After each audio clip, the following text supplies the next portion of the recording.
Hey guys, welcome back to my channel. My name is Ange if you haven't met me before, and today I thought I would discuss some of my fastest growing houseplants in my collection. So here in Australia, it is getting really cold. We are almost reaching winter and a lot of my plants have actually slowed down, or some of them have actually stopped growing completely. So I thought it would be good to discuss some of those faster growing houseplants and the houseplants that are going to give you a sense of fulfillment. They're going to give you a nice jungly vibe. And one of the best things is that some of them are super affordable. So before I get into the rest of this video, if you enjoy houseplants, then definitely hit subscribe and check out some of the other videos that I have on my channel. So the first plant I'm going to discuss with you is this absolutely beautiful monster of a marble queen pothos. And I'm going to try and get all of it into frame. You can see just how large and in charge this beautiful plant is. So it's got this lovely speckly variegation to the leaves. The variegation can vary from a white color to more of a creamy yellow color, but I'm honestly a big fan of either of it. I think it is absolutely stunning, and the best part is that you can get this for such an affordable price at your big box stores or your local nurseries. So this plant that I have, I got maybe about 2 years ago now, I want to say. It started off as 2 small little plants in the pot. I think each plant had like 3 leaves on it, and within 2 years we have gotten this massive guy.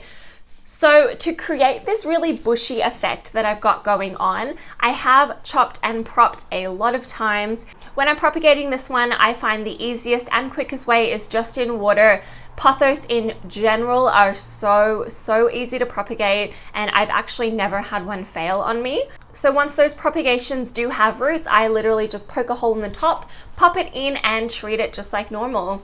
Another great thing about this guy is that it's just so easy to take care of. I water it when it gets dry or if the leaves get a little bit limp looking, but I don't find that it's especially thirsty. I'm probably watering this every 2 weeks and I've never had a problem. It's not fussy. If I forget a watering, it's totally fine. It's not a diva, and honestly, this guy just cascades down the outside of my shower. It's actually a plant that when you're going to use the toilet, it kind of can hit you in the head sometimes as you're walking there. And Steven absolutely hates this. He's always like pushing it out of his face. But I love it because it gives you this absolutely gorgeous jungly vibe. So if you don't have one, I definitely recommend getting this one. The second plant that I'm going to show you today is one of my favorites. It's got a special place in my heart, and this is the gorgeous Peperomia watermelon, or Peperomia Algeria, or however you pronounce it, but most commonly known as the watermelon Peperomia. And you can see why it's called a watermelon Peperomia. Look at the cute little leaves. They're round, they're fat and like succulent, and they've got this gorgeous silver patterning to the leaves. It is just absolutely stunning, and I find this one such a quick grower. So quite a few months ago, I did put out a propagation video on how I propagate this bad boy. So if you haven't seen it, then I will link it up in the cards for you. But I find this one so easy to propagate. So I just take a leaf, pop that into soil, and it creates a whole new plant within about 2 months. And I have sold off and given away so many of my little watermelon Peperomia babies. But this is my mama plant, and it's just absolutely gorgeous. I love to look at it, and I have to rotate it quite often because she likes to face the window and the sun. So we like to rotate her.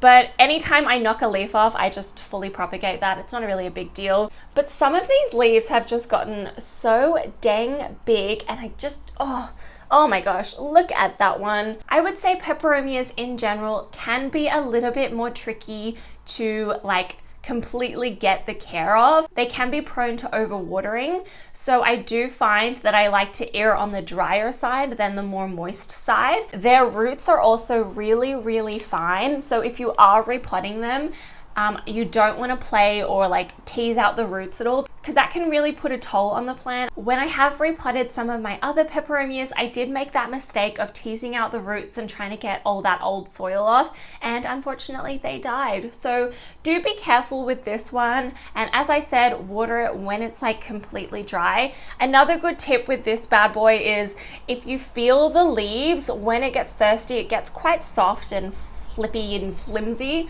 so you can just wait for that to happen if you are a little bit more nervous about killing it. But if you completely nail the care, then you get this, and it's just, I love it. I just love it. The third plant I'm going to show you guys today is a plant that I've never ever given love on my channel before, and I think it's because it actually lives on my balcony, so it's not really a plant that I, walk around my house and see all the time, and it's a really common plant, so I guess I was like in that mindset of no one really wants to see it, it's super common. But no, that changes today, and this is my gorgeous ruby necklace succulent, I guess. I'm not exactly sure what family it's in, but if I figure it out, I'll write it down. This plant has just gone bananas. It loves to grow. I've chopped it off so many times and either popped it right in the top or just like chucked it away because it was just dangling on the floor and I was stepping on it and all these little like bead things was getting everywhere. And it's actually flowering at the moment. I think these flowers are so cute. They look like little dandelions. Super cute. But this one is just one that you can get at your local big box store or garden center, and I see them for like $5 in the succulent section. Obviously, they're not normally as big as this one, but I started mine off as quite a small little plant, but it has just blossomed into this giant little mound of plant. But this one I just treat like a normal succulent, so I water it when it's like pretty much 100% dry. And because it is in a terracotta pot, I do find that it does dry out quicker, so maybe once or twice a week I am watering it more if it's summertime and it's super thirsty. But again, like the watermelon peperomia, you can really feel when this guy needs water. It gets super squishy. The leaves will not be as vibrant of a green as well. I find that they get a little bit duller looking. However, I will say that because this lives outside, it is a magnet for caterpillars. So many times I have found caterpillars on this plant, and it's really hard to see a green caterpillar in amongst this foliage because the foliage looks like caterpillars anyway. But I noticed because there's all this caterpillar poop on the ground and then there's like chomp marks taken out of it. So I will say, if you're keeping it outside, that is something you will have to deal with in the warmer months. They're gonna get eaten. But if you want something for that bright sunny window or just on your balcony, outside or whatever, I definitely recommend the ruby necklace. All right, so the next plant I'm chatting about, it's not so much this particular plant, but the whole plant family in general. And that is Tradescantia, or your wandering dudes.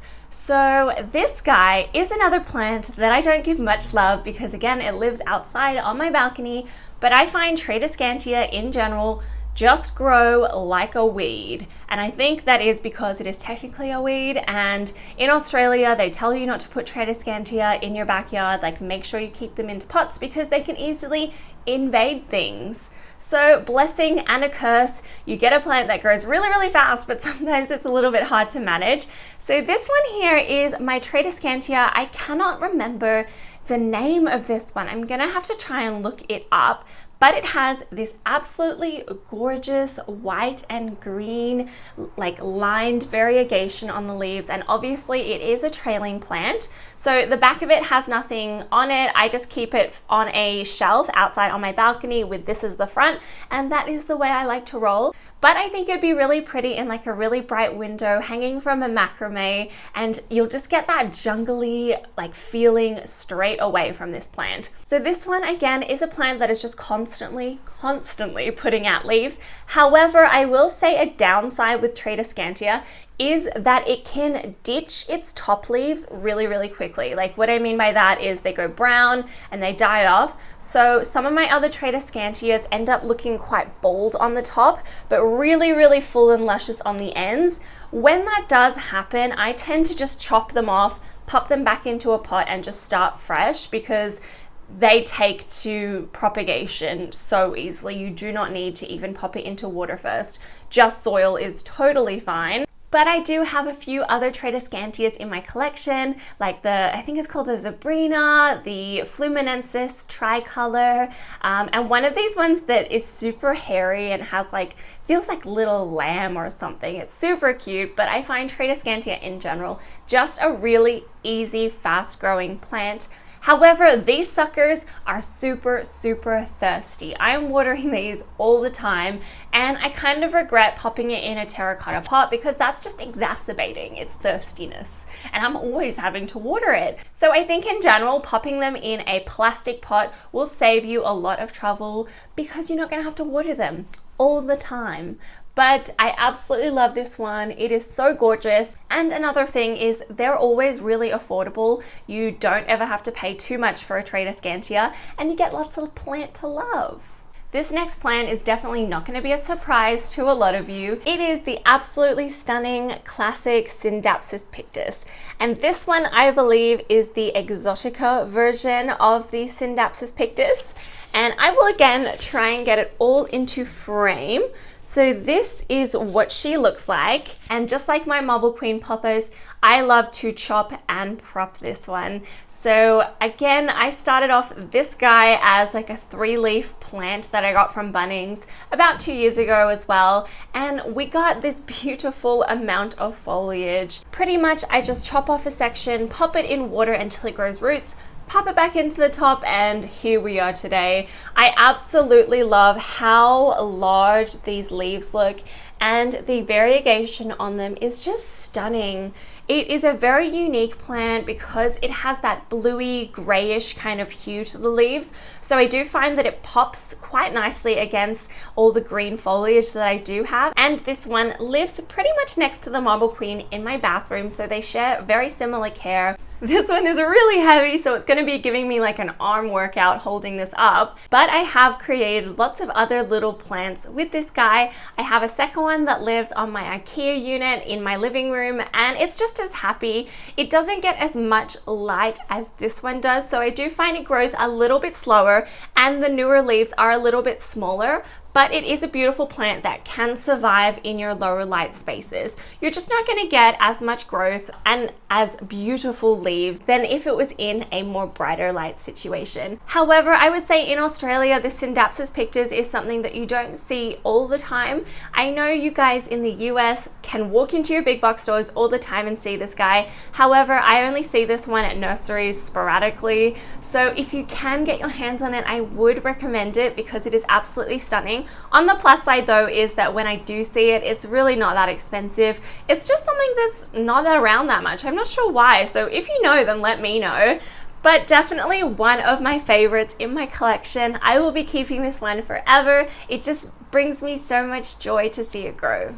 The last plant that I'm going to chat about today is the gorgeous Rhaphidophora Tetrasperma, and I don't have it on me at the moment because it's pretty much attached to my kitchen wall, and it's going to be a mission for me to take it off. So I'm just going to leave it there, and I will insert some footage of this beautiful beast while I'm chatting to you guys. So it has these beautiful like fenestrated leaves. It really reminds me of a monstera. I think sometimes nurseries do label it a mini monstera, but it's not a monstera whatsoever. It just kind of resembles one.